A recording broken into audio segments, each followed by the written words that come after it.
aquí tú tienes estadísticas a partir de las mismas estadísticas oficiales, donde no puedes tú creer eso que te digo, pues que casi el 85% de los hogares a diciembre del 2007 no tenían para comprar la canasta de mercado. Ese es un país de pobres.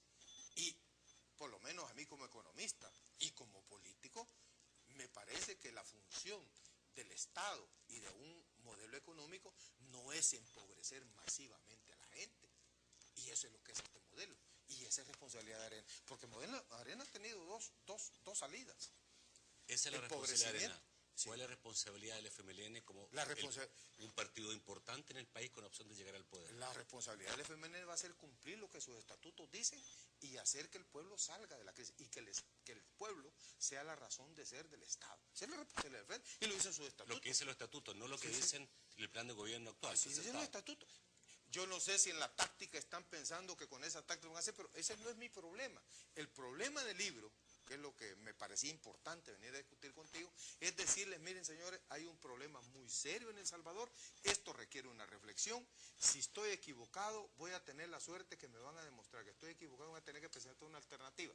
Uno no tiene la verdad, uno lo que tiene son principios, análisis científico, esto es un análisis científico, político también, si no, no fuera científico y si no fuera político tampoco es una cosa que va, es dialéctico, ¿verdad? Y ahí está diciendo, aquí este es nuestro país, fíjate que hasta la pintura que le hizo el compañero Crespín, que es un gran pintor,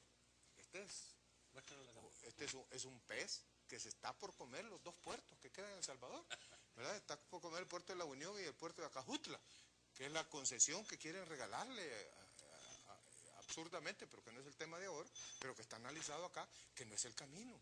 El camino es que El Salvador use sus capacidades para su desarrollo y que no siga hasta, mira, si el mismo Obama y los demócratas, cuando yo estuve discutiendo el TLC en los Estados Unidos, decían, si es que estos TLC son para las transnacionales, nosotros necesitamos tratados que defiendan el empleo de Estados Unidos, decían los demócratas, y ahí lo están haciendo. Ok, vamos a ir al último corte de la noche y vamos a volver con las preguntas del público que ha llegado, según está revisando, en gran cantidad. Ya volvemos.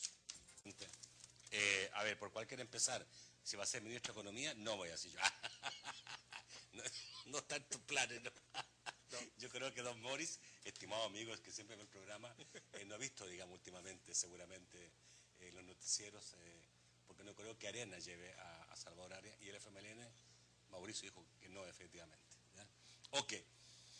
¿Nos beneficia ser un país dolarizado ante esta crisis? Con Estados Unidos, porque está dolarizado, pero tenemos el doble de inflación que la que tiene Estados Unidos. Entonces, a través de eso es que tú ves como estamos dolarizados, donde entramos en desventaja en el comercio. Estar dolarizado es una desventaja desde el punto de vista de comercio, desde el punto de vista de la inversión. ¿Qué nos favorece? La inversión extranjera que ha venido al país es marginal, y la que ha venido a comprar activos, no ha venido a desarrollar fuerzas productivas nuevas. Entonces, ¿cuál es? No hay una verdad, no es cierto que la dolarización de estabilidad al país y que trajo los miles de millones, los cientos de millones de dólares o miles de millones de dólares que iban a decir, no hay. Es más, el último flujo de inversión fue por la venta de los bancos, que fue un saqueo al país, porque lo vendieron más de 4.000 millones, entraron un poco más de 1.200 millones de dólares según las cuentas oficiales, y los otros 2.800 millones es un saqueo al país, una descapitalización, y doble, porque se quedaron con más de 2.800 millones afuera, y ahora el país tiene que permitir que los bancos se lleven la ganancia y los 4.000 millones de dólares que han invertido el día que se los quieran llevar. Ok. ¿Quiere su socialismo como el cubano? Y recordó ahí varias matanzas producidas por regímenes socialistas. Mira, yo creo que de matanzas hablamos, creo que Estados Unidos y el capitalismo es un sistema de guerra.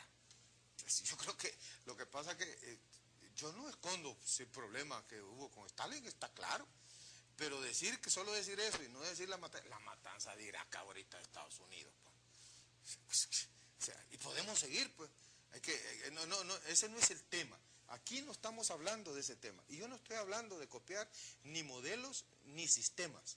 Estamos hablando aquí, en este libro, lo que se sustenta es que la Constitución de la República actual de El Salvador, que tiene una base liberal de la década de los 50, tiene los elementos legales suficientes para empezar a construir una nueva sociedad. Que yo tenga una visión, que yo considero que el socialismo es la alternativa, no porque a mí se me ocurra, sino porque el capitalismo es un sistema en crisis profunda que no es abstracto para mí, sino que tiene este país empobrecido, en una crisis macrofinanciera total, un Estado endeudado. Entonces, ¿yo para qué quiero un sistema que lo que hace es generarme angustia, pobreza, desesperación? Entonces, para mí hay que buscar una alternativa. Eso es lo lógico, la reacción. Pero esa no es decisión de una persona. Pero uno, como un cientista social, como un economista, tiene la obligación de exponerse. Y al final, estos son documentos mártires, como decimos nosotros, que los destruyen.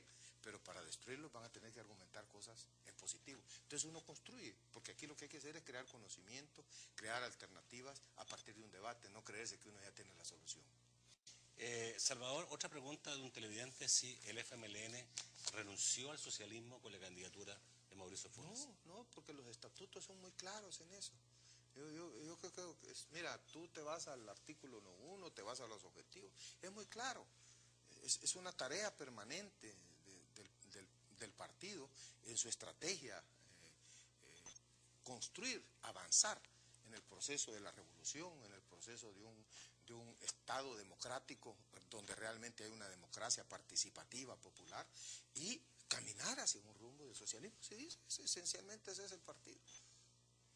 Esa nueva moneda que se habla, había escuchado, ¿no? Sí, lo he escuchado, es una moneda que dicen que creen que va a haber una asociación entre Estados Unidos, Canadá y México. Y que ¿Y van tú a crear crees que eso? No, yo creo que es un chiste, ¿eh? Sí, yo mira, esos correos, yo lo he leído. Yo lo vi, yo vi un señor con una capacidad tremenda de convencimiento, sí, hablaba de todo. También, sí.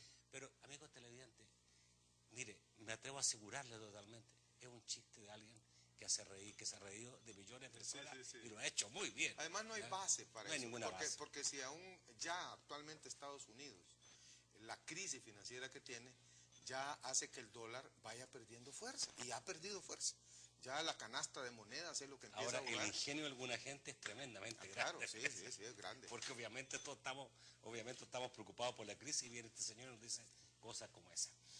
¿Podría caer el país en una crisis como Argentina? Podría. Esa es una cosa que yo tengo años de estar diciendo eso, analizándolo, y aquí otra vez se analiza, y te digo, es producto de la dolarización, con todos los déficits macroeconómicos, macrofinancieros que tenemos, la conexión de la moneda nacional al dólar, y la conexión de lo que es la balanza comercial y la balanza de pagos en términos de flujos con el sistema financiero por las reservas de liquidez y las reservas internacionales, pone en riesgo. Por eso es que se apresuraron a hacer ese endeudamiento. Pero ¿cuánto les va a durar?